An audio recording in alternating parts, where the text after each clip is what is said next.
Hey, what's up guys? Welcome back to the Music Hole. My name is Cole, and yes, today we're going back to the 1980s, to 1987, to talk about Sonic Youth's album Sister. Now, Sonic Youth is one of the most infamous indie rock bands of all time. They basically pioneered a kind of noisy, arty indie rock in the 80s. They found the beauty in feedback and a lot of noisy melodies and things like that. It's a really interesting sound. And for me, Sister was their first masterpiece. They've made a lot of really good records. This one and Daydream Nation, which came after this, are probably my two favorite ones. But even, albums like Evil and Goo and I think Dirty, there's just a lot of good Sonic Youth records, to be honest. But this one and Daydream Nation are my favorites. So I'm really excited to share some clips with you guys, talk about some lyrics and things, and just hopefully get you interested in checking it out. So let's start off with track 1, which is one of their most famous songs of all time. It's called Schizophrenia. So let's check it out.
Yeah, I just love this beginning. It's just such an iconic drum part that gets you right into the album.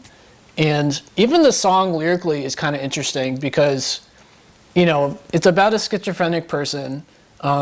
It's based on Kim Gordon's older brother, Kim Gordon being the female in the band, obviously. But her brother was schizophrenic. And what the song makes me think of, it makes me kind of sad because in the lyrics, it sounds like this person's brother is really annoyed by his sister who's schizophrenic, and if you think about that for a moment, right, you've got this person's family member, and even that person is just totally fed up with this behavior. So if you think about it in the sense that those are the people who are supposed to be the most understanding, are your family members, right?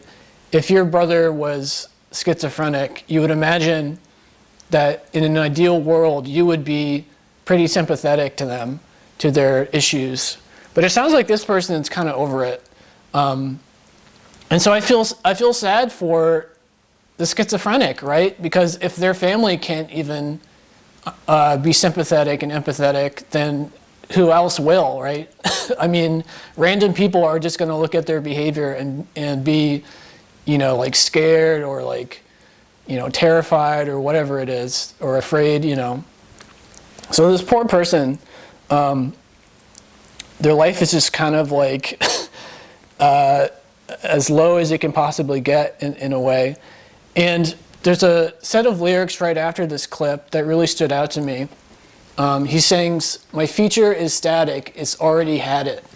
So what that means to me is this person who's schizophrenic, their future is basically set in stone because there's only so much they can do to not appear, you know, quote unquote crazy to other people.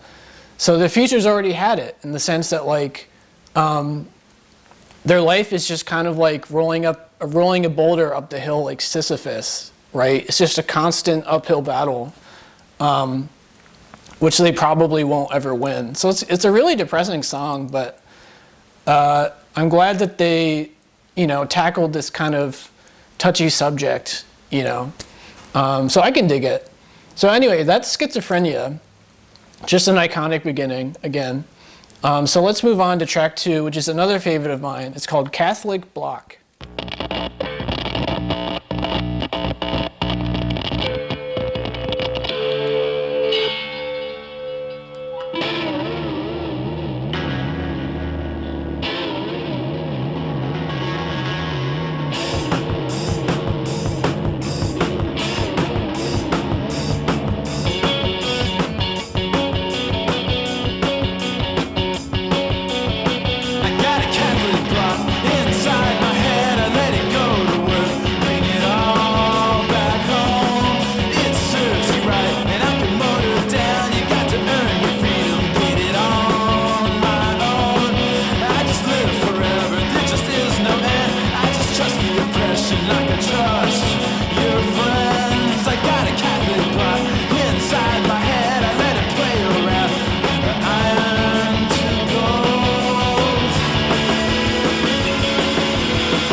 Yeah, oh my God. I mean, as I mentioned earlier in the intro, you know, they found beauty in feedback. And of course, the beginning of this song is just so beautiful, but all it is just random feedback mixed in like a very pleasing way.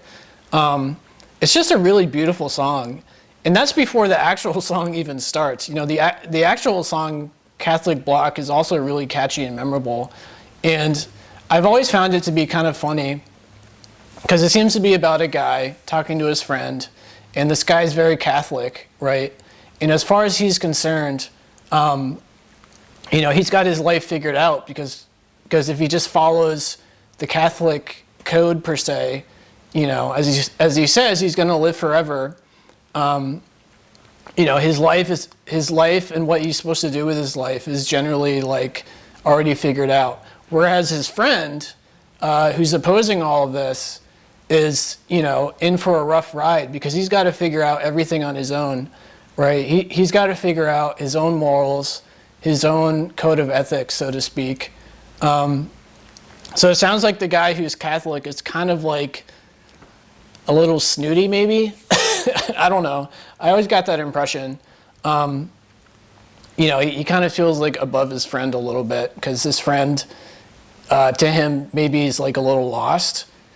You know, to him, like morally or spiritually or whatever. But anyway, I really love this song. It's probably my second favorite song in the album. But that's all I want to say about it. So I'm going to skip track 3, which is a good song. I didn't clip every song on this album. I just want to talk about, I think, 8 of them. So let's move on to track 4, which is called Stereo Sanctity. 7.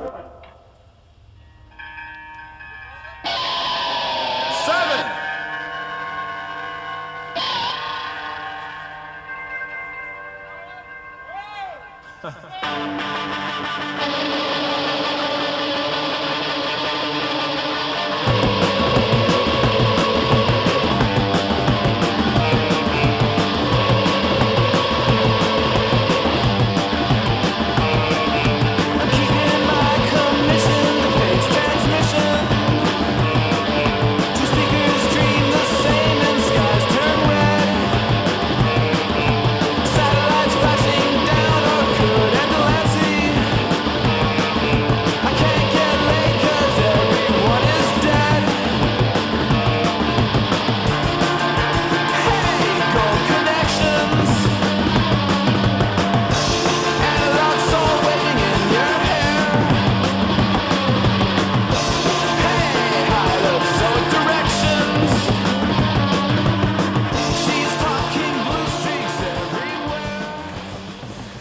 Yeah, this is another favorite of mine, and it kind of shows off their art rock side, just in the sense that like lyrically, I have no idea what the heck the song is about. You know, I mean, I've read that it's about Philip K. Dick, the author, but I've read through the lyrics multiple times, and I cannot find a theme or story that makes any sense to me.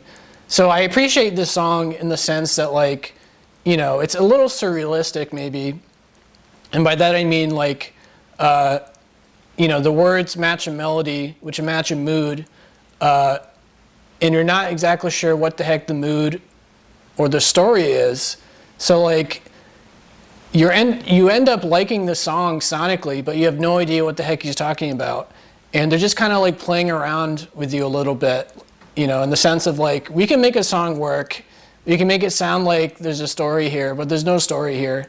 You know, I like it when bands do that. You know, it's kind of like REM on their first album, Murmur, where Michael Stipe would sing, you know, very passionately, but none of it seemed to make any sense, and it was really hard to hear what he was saying. And in the end, it turns out he wasn't really saying much of anything. It was just using his voice as like an instrument. So yeah, so this song is kind of like a little hipster-ish in that sense for me. But it's cool, I dig it, you know. But anyway, that's all I want to say about track 4. So let's move on to track 5, which is called Pipeline/Kill Time. Stretch me to the point where I stop. Run 10,000 miles and then think of me. I think you know the place we should meet. Don't worry if it's dark and I'm late. Run me out a thin wire. Help me to kill this love. I'll join you tonight at the bottom of the well. Feel around in the dark until you get the idea.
Yeah, I really like this song because it makes me think about how strange love is, right? Because if I interpret these lyrics correctly, I mean, this is just my opinion, but it sounds like he's talking about how you fall in love with somebody and then you get stretched out so thin over many years to the point where the love is like just barely, you know, a light in a dark tunnel, so to speak.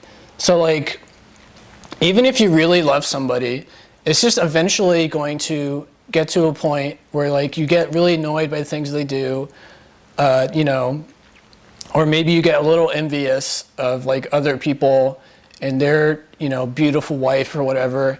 You know, things just happen where like that flame that came into existence when you first met this person just kind of like eventually becomes an ember that's just barely going. And so that's what I always think about when I listen to this song, is he's commenting on how weird it is that like most relationships end up at a point where they're just kind of like barely hanging on, you know. They're just like, here's the line, here's not wanting to be with them, and they're just kind of like slightly above the line, right? I know this has been the case for every relationship I've ever been in, where like I just get stretched so thin to the point where like I do love this person, but like just enough so that I could see myself being with them forever, right? So you're never like way up here the whole time. You know, you kind of like start here and then you just gradually get lower. So that's what I think about when I hear this song. I could be wrong about it, you know. As always, feel free to let me know what you thought of the song. You know, how do you interpret it? But anyway, so that's all I want to say about it. So let's move on to track number 6, which is called Tuff, Gnarl.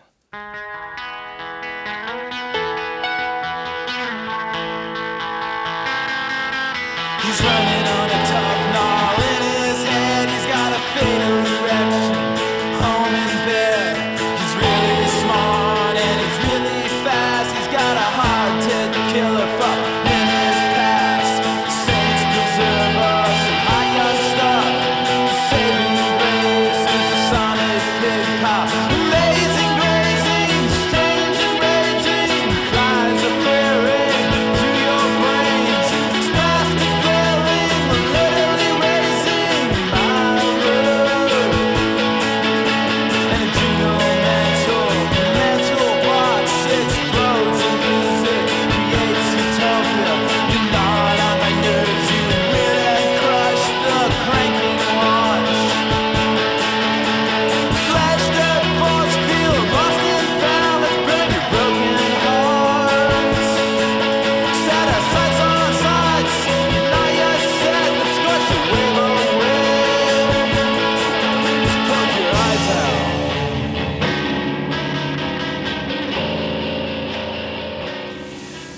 Yeah, my goodness. I just love the melodies on this song. It's just so addicting. And again, you know, they're doing the art rock thing, right? They've got the lyrics that kind of don't make any sense at all. But, you know, they work somehow. But there is a line on the song that always speaks to me. It kind of makes me laugh a little bit. He says, "The saving grace is a sonic pig pile," which is a great line because it kind of sums up the band at this point. And by that I mean, I mentioned earlier that they kind of pioneered noise rock, and they found beauty in things that aren't supposed to work, like feedback. So like the sonic pig pile that he's referring to is like this band's attempt to find the beauty in things that aren't supposed to be beautiful. You know, that would be the sonic pig pile, you know, because pigs will eat anything. So, you know, this band will do anything to find beauty, no matter what, like no matter how weird the sound is, right? So it kind of got me thinking about all these things, you know. Again, if you guys know if there's an actual like story here on this song, I'd love to know. Again, like there doesn't seem to be, but I could be wrong. So anyway, I do love this song quite a bit. But anyway, so that's Tuff, Gnarl. So let's move on to track 7, which is called Pacific Coast Highway.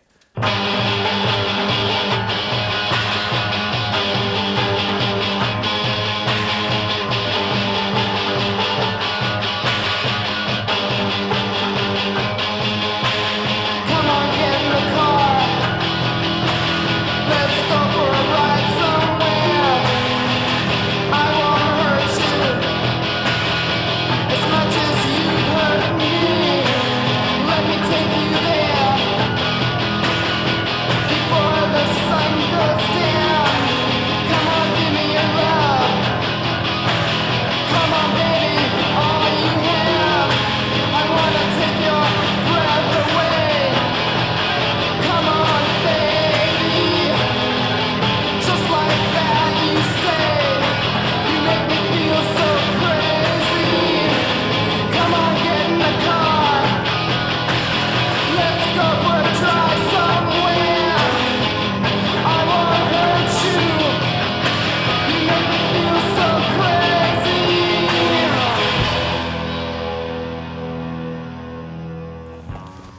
Yeah, wow. Kim Gordon just sounds so cool in this song. I mean, one of the things I love about Sonic Youth in general is they're like the iconic indie hipster cool vibe, like sonically and with their vocals. I mean, Kim Gordon's voice is just so good. And I can imagine so many indie bands being jealous of just how cool she sounds when she sings. But anyway, so this is just one of my favorite songs in the album. And it's interesting because It's basically about this woman she's rushing this relationship with some guy, and she knows that he's probably not as into her as she is into him, but she doesn't care. She just wants to have at least one night with this guy where, you know, she gives her entire self to him. And as she says, you know, I won't hurt you as much as you hurt me. So like she knows kind of deep down that this guy is probably not going to stick around. But at the same time, for some reason, she's willing to just let that slide, you know, let that slide for one night and just pretend like this is going to be something that lasts. So, you know, she kind of has a very pessimistic view of this guy, you know. She's basically convinced that he just wants to sleep with her and that's about it.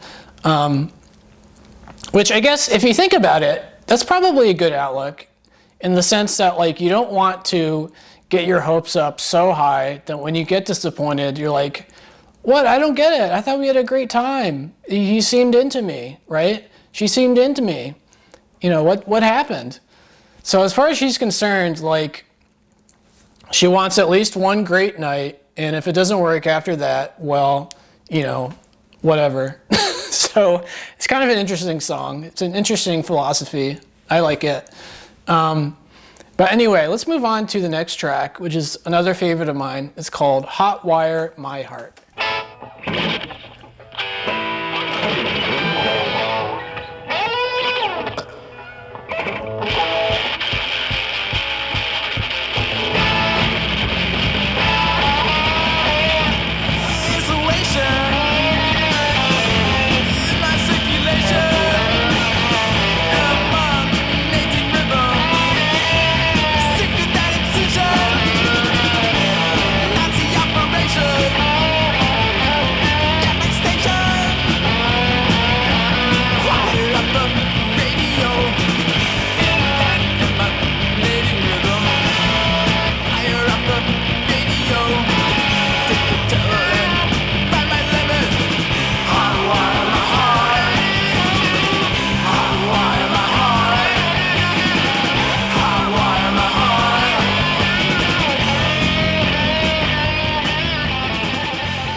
Yeah, I just love this song, you know, and it's interesting because it appears to be about this woman who is just so good and experienced at pushing the right buttons to get what she wants with men. You know, she's hot wiring his heart, is what he says. And basically, she wants to be as intimate as possible with the guy, but she doesn't want this guy to get clingy and really attached and weird. So she knows all the buttons to push to get a really awesome one-night stand, but then also get get none of the repercussions.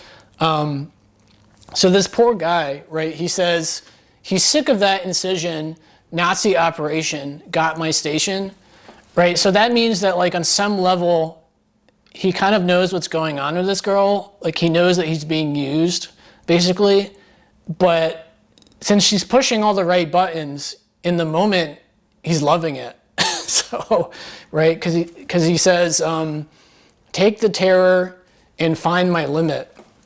So she's pushing this guy intimately to the point where, you know, like this would be his limit in the sense that like anything more than that, and he might be really attached to this girl in a weird, clingy way. So she's kind of like finding that delicate balance where she's almost there, but not quite. So she knows what she's doing, man. She's a cat, as they say.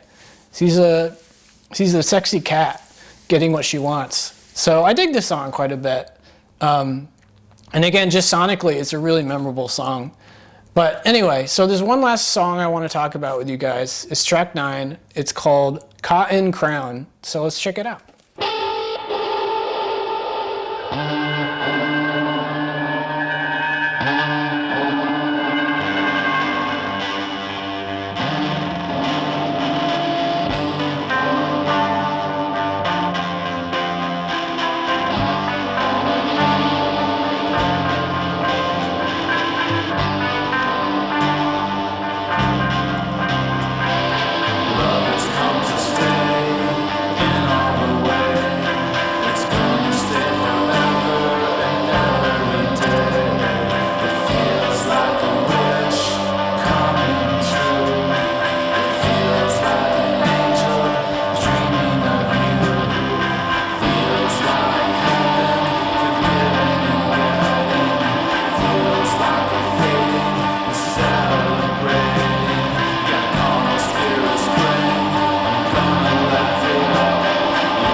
Cotton Crown, my goodness. It's basically a drug song, right? Because the cotton is what you use when you shoot heroin. And he's basically describing how amazing it is to be high. You know, he feels like a king. That's just how great he feels when he's on drugs. But as he says, he's got to keep it underground so that nobody notices. So his cotton crown, he's keeping underground because, you know, he's at least self-aware enough to know that he probably looks really high. You know, so he feels great, but he knows that to everyone else, he just looks like a complete mess.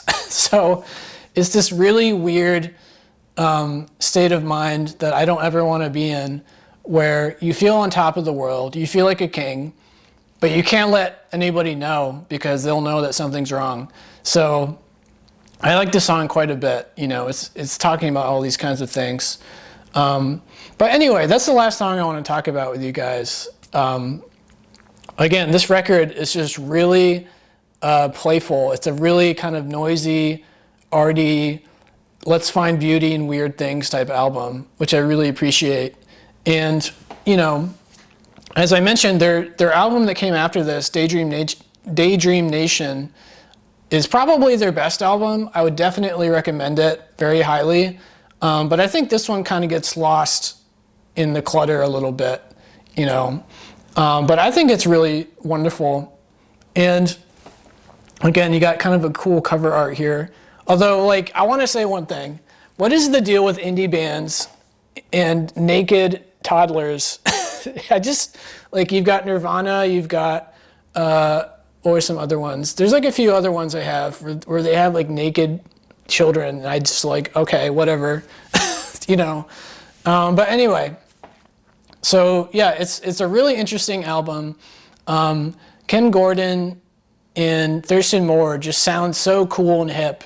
It's ridiculous, you know. I can imagine them being the envy of many an indie band. But anyway, so I hope that you thought it was interesting. I hope that I helped you think about it in a new way or two, you know. But as always, feel free to comment with, you know, your thoughts. Did you like it? Did you not like it? Do you have any interpretations that I didn't think about? I love when you guys, you know, share with me your thoughts. And if you like the video, please like and subscribe. I like making these. I've got some more lined up that I'm excited to talk about. But yeah, that's Sonic Youth. That's Sister. Check it out and have a good one.